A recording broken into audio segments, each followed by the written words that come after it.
Alright guys, TacticalRab again today. Hope you're doing well and enjoying your day so far. Some huge matches in the VCT last night. Cloud9 playing up against Loud, looking rather good all things considered, but still some weaknesses they were showing in that series for sure. But also roster changes definitely on the horizon, with DSG confirming when their new player is going to be announced onto their roster. Very much enjoy your thoughts in the comments below. Hit the like button if you enjoy. Subscribe if you're new as always. I'd greatly appreciate it. It really helps out the channel. Thanks very much indeed for doing that one. First of all, here from We Did, kind of, some sort of sad Pikachu gif. Now, I don't know if this is related to their team potentially making another move. We know that Turtle Troops, there's been some questions around this roster over the last few days, especially with regard to the XQC situation, whether he was going to sign them, whether he wasn't, and all the miscommunication, the back and forth they had, that was frustrating to many. Maybe this is really just being frustrated at the situation at large, or there's potential changes brewing with more rosters getting blown up over the coming days and weeks. There's also this last night from Ludwig, if it wants to load, of course, from Moist Esports, suggesting that the former CLG Red Valorant Game Changers team is going to come over to Moist Esports. Really cool stuff. We've seen Disguise do this with Disguise Game Changers over the last few days. CLG as an organization, I think, just shut down the other day. Tough time for a lot of esports teams lately. I know there's been discussion as to, I think maybe CLG and NRG, the ownerships might be merging or something like that. But still, obviously their players need a new home, and it seems like Moist Esports is going to be there for them. So really cool stuff. Hopefully that works out well for both parties. Let's dive into what went on in the Pacific region then last night, because as I mentioned yesterday, there were rumors that something was going to be potentially in the starting roster here for PaperX, and that turned out to exactly be the case here game one. I mean, this was a ridiculous pearl. This something guy is actually insanely good. The clips that he was just straight farming these guys, to be honest, and not a bad debut at all. We know this guy's very talented. Obviously, PaperX done a good job in scouting him in, but he was just taking the mickey out of T1 here, to be perfectly honest. And PaperX were, the rumors of their downfall might have been somewhat exaggerated, but it's funny really to think that they brought this something guy in, and he plays in the PaperX style, right? I mean, they just brought him in just to do whatever they wanted. Benkai even stepped out as their, IGL, right? And something comes in, and it doesn't seem to matter. They just do what they want. They play in the PaperX way, and they'll still beat you anyway. But Benkai was back in for the second map, so they are going to do something of a rotation here. But for that specific map on Pearl, they decided that, Benkai out and something in was the way to go. But man, it worked out pretty emphatically for them, it's got to be said. And as something himself says, GG's 2-0 versus T1, good debut. T1, solid team, nothing spectacular, I think, but the way that they destroyed them in this series was very impressive indeed. And there's a lot of optimism around this player and that team going forward as well in the Pacific region. Of course, with only 3 teams getting through to Masters. Something gave his thoughts on this as well, because in a couple of days' time, they play, harder competition, let's say. They go up against DRX, and, something reckons a bit of an easy fight for the PaperX guys, and, we'll see how that goes for them, right? Foxy9 even says, so cute, easy peasy, you better be nervous type thing. So, we'll see. Exciting series, couple of days' time, we get to see PaperX versus DRX in action, but this series was a complete demolition job from PaperX this time around, so, these numbers weren't great. Also, T1 had a similar idea, but making a couple of changes, Ban and intro, but yeah, Ban did not have a great time on this map too, but it was Forsaken, and it was something, just plus 27 between them, 13-3, and then 13-6 on the Fracture, not close at all. Ban had a rough one, and Benkai stepped back in to go 15-10, impressive work, but yeah, interesting stuff, and especially if his very first map they played, they dominate like that, and something is in, whether they, the questions are going to be there about Benkai, whether they actually need him on the roster,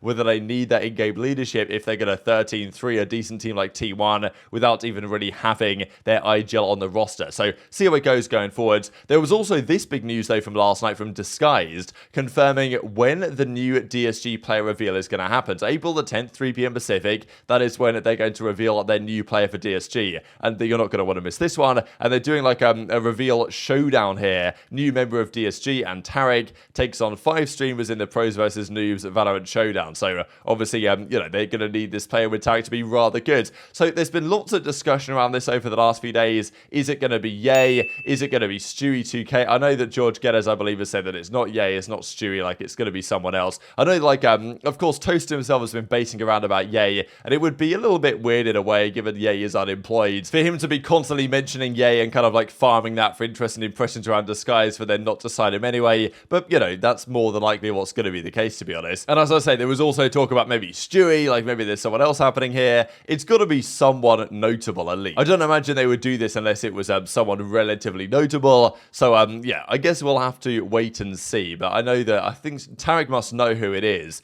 But he hasn't been leaking it yet. So I think he's been controlling himself, unfortunately. We might get some rumors tomorrow. We'll see, maybe even later today. But, well, tomorrow we're getting the reveal, 3 p.m. Pacific. So pretty cool stuff, to be honest. Let's also talk then Loud versus Cloud9. Big series from last night. I mean, here's Yale on the right-hand side when they met up, I guess, at the lock-in event in Sao Paulo. But still, big changes made lately for the Cloud9 roster. How good are they? Still not particularly good, but they did put up a decent fight here, I thought. They won the game one here on the split, which I thought was pretty impressive. Loud definitely looked vulnerable here. Their weaknesses were, there to a certain degree to be seen. They're still a great team, Loud, there's no doubt. And in fairness, Cloud9, even when they played at the lock-in event, they played DRX game 1 and beat them, and then they got bodies map 2 and map 3. So it's not exactly a new thing for this roster. But I was relatively impressed by Cloud9 this series. And yes, there was still some questionable plays going down, but when it really mattered, Loud did have the better of them. Less was just out of control again. But there were a few rounds and a few moments that if Cloud9 played them better, then I think there was a legit decent chance that Cloud9 get the job done here. But in the end, Loud were too good. And I'll just share a couple of clips here from Zombs' point of view on,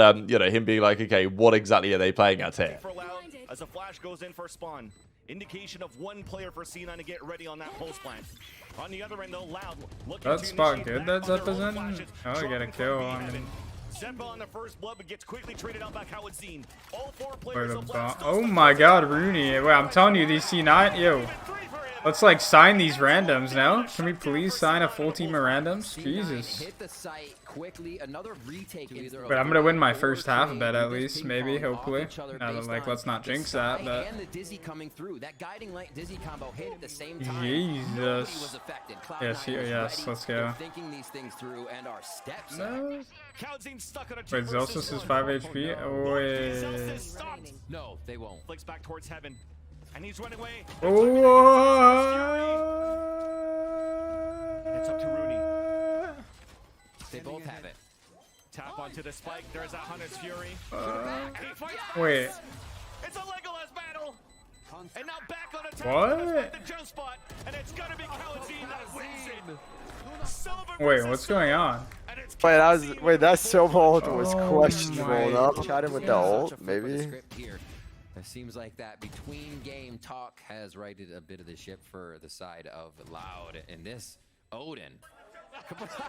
Jesus. Then they're oh, whoa, MC is so whoa, MC is...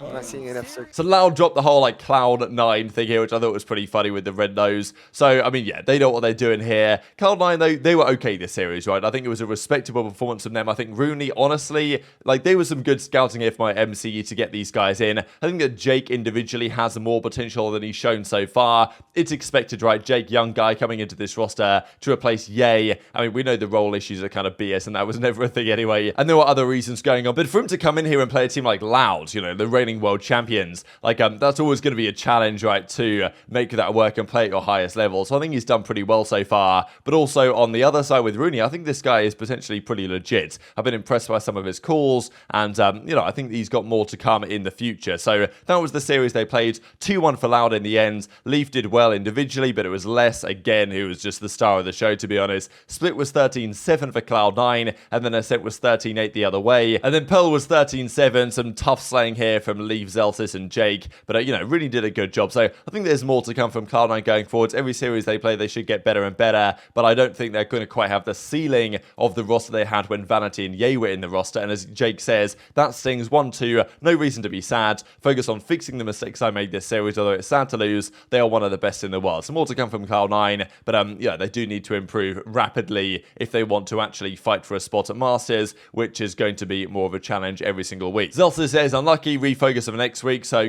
fair enough, they're going to have to go again. The other series to mention here, though, was Leviathan Fury, and I mentioned this last night, or in yesterday's video, and I said that I expected the team at the top of the standings to win. And after I said that, I was like, actually, hang on a second, who is top of the standings? Because Fury won their first series as well. Leviathan were top of the standings, I believe, by 1 round played. So both of them were very close coming into this series, but I still thought the Leviathan, given the way they played, should be slightly favourite here. But honestly, Fury, man, like, what a phenomenal performance from them. And it's got to be said that Khalil has been incredibly good. He had some highlight moments in this series, and a 2-1 for Furia. Khalil plus 21. King is got to be one of the most impactful players in the entire world right now, and they do win the game 13-11, and at this point with King going 26-9, you think, all right, fair enough, they're going to win this series. But 13-5 on Icebox, and then 13-10 on Ascent. Incredible stuff from Furia, and this just goes to show right now that it really is the South American Valorant teams that are putting on a show here for the Americas region, and even one of the North American teams, such as NRG, are going to have a hard time on this evidence, making it through to Masters, because these teams are legit, and this is what it looks like now. So Loud are 2-0, Fury are 2-0, Leviathan, who are incredibly good, are 1-1, then you've got Cloud9 1-1, of course they beat Evil Geniuses, and all down here you've pretty much got the North American teams. So big games today to try and prove here really for the North American teams that they can actually compete with the Furies, the Louds, the Leviathans of the world, because if they can't, then it's these three teams going through to Masters, and that's quite the statement to be saying just a couple of days in. So tonight is big. NRG Sentinels, I mean, that's a banger, and then MIBR Crew, and then Evil Geniuses 100 Thieves tomorrow to close out the week. But very much enjoyed your thoughts on all this stuff in the comment section below. Hit the like button if you enjoyed, subscribe if you're new, take care, and I'll see you next time.